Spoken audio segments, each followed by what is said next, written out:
Good everyone, I'm IrishAnimeFan and this is my review of the 2018 anime series FLCL Progressive, directed by Katsuyuki Motohiro, written by Hideto Iwai, and produced by Production IG. There's nothing I want to be. There's nothing I want to do. All that exists is zero.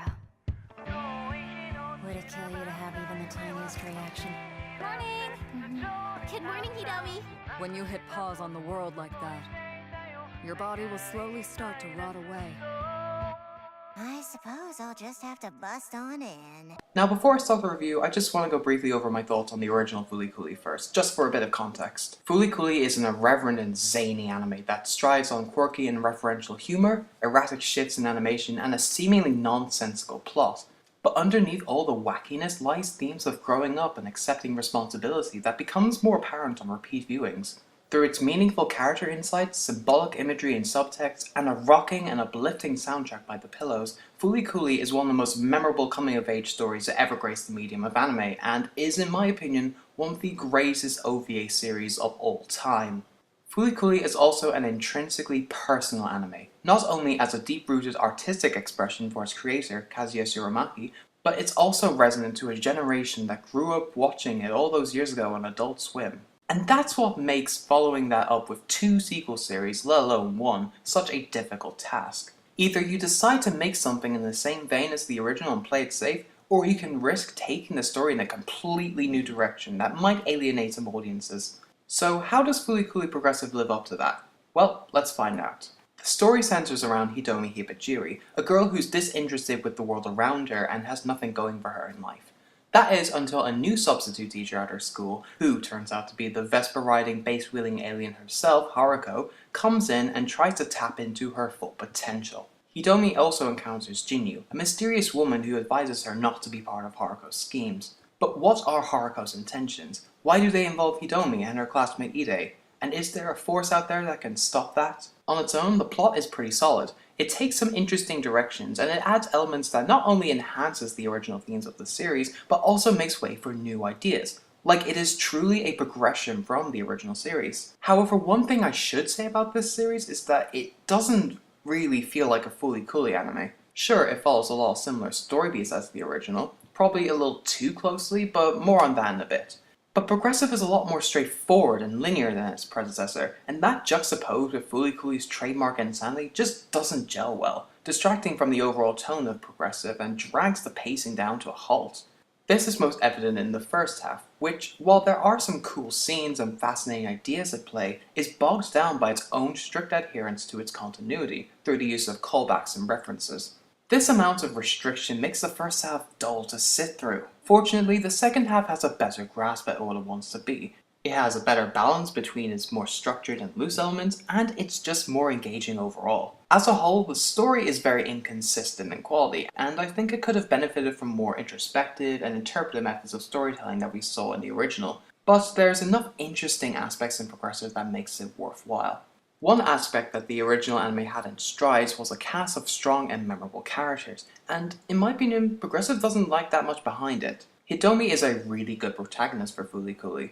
Initially distant and aloof from the world around her, but through the insane situations she's now involved in, her overall outlook begins to undergo change. But it's not an overly explicit change, as her character development is unusually subtle for an anime this unhinged. This kind of treatment also goes for Haruko. I mean, she's the same old Haruko that we know and love from the original, but the way she's framed throughout Progressive recontextualizes her overall place in the series, almost like she's an antagonistic figure. But she also has an added layer of emotional depth to her character that we never really got to see fully realized in the original. This depth is also aided by her foil, Jinyu, who, while isn't the most outlandish character here, is still amusing to watch, saying such ludicrous things with such a straight face. The supporting cast are also surprisingly well-rounded. Ide works well as the excitable teenage boy, and the chemistry between him and Hidomi is pretty adorable. Mori, with his self-deprecating attitude and his, pardon the pun, progressive fashion sense, makes him a pretty entertaining character to watch. While there are some characters that fall a bit flat by design, let's don't forget that the original had its fair share of bland characters too, so I can let it slide for now. The animation was produced by Production IG, who co-produced the original show with Gainax, And while it doesn't have as many shifts in animation style, which kind of makes it lose a bit of its identity, these shifts that they do use are used sparingly, and most of the time it's used to great effect. Yoshiyuki Sadamoto's original character designs have been upscaled for the modern age, and they look great. And the action set pieces that are shown here are breathtaking, exciting, and full of adrenaline. The English dub for Progressive is very good all around, a lot of these actors having a lot of range in their performance. But the star of the show has to be Kari Wahlgren reprising her role as Haruko, and it is a pitch-perfect performance. You can tell that she's having a lot of fun, and considering that Haruko was her debut role, you can definitely see that experience shining through. The Pillows come back to do the music for Progressive, with a batch of new songs and a couple of old favourites sprinkled here and there. As expected, the soundtrack is fantastic, especially Thank You My Twilight. It's probably not as iconic as their previous input, but considering that they had to follow up, in my opinion, one of the greatest anime soundtracks of all time, I think what they did was commendable, and I'm just really glad that they're back to give us another integral soundtrack to this series.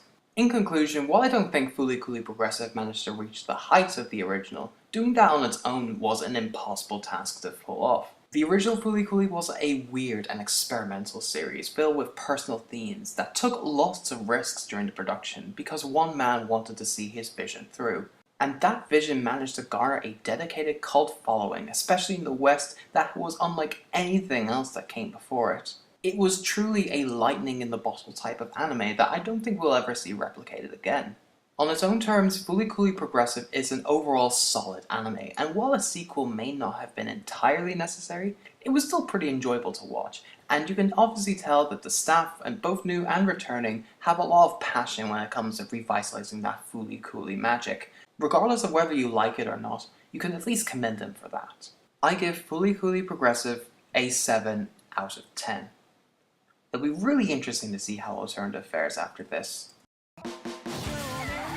Where is she? The one who pulled that out of you. You can't escape me! This is a matter between you and me. So don't lay a hand on her. I think I'm going to overflow! This girl packs a punch like a shooting star.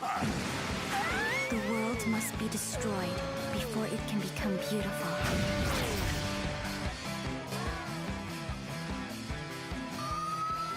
Guess that's what they call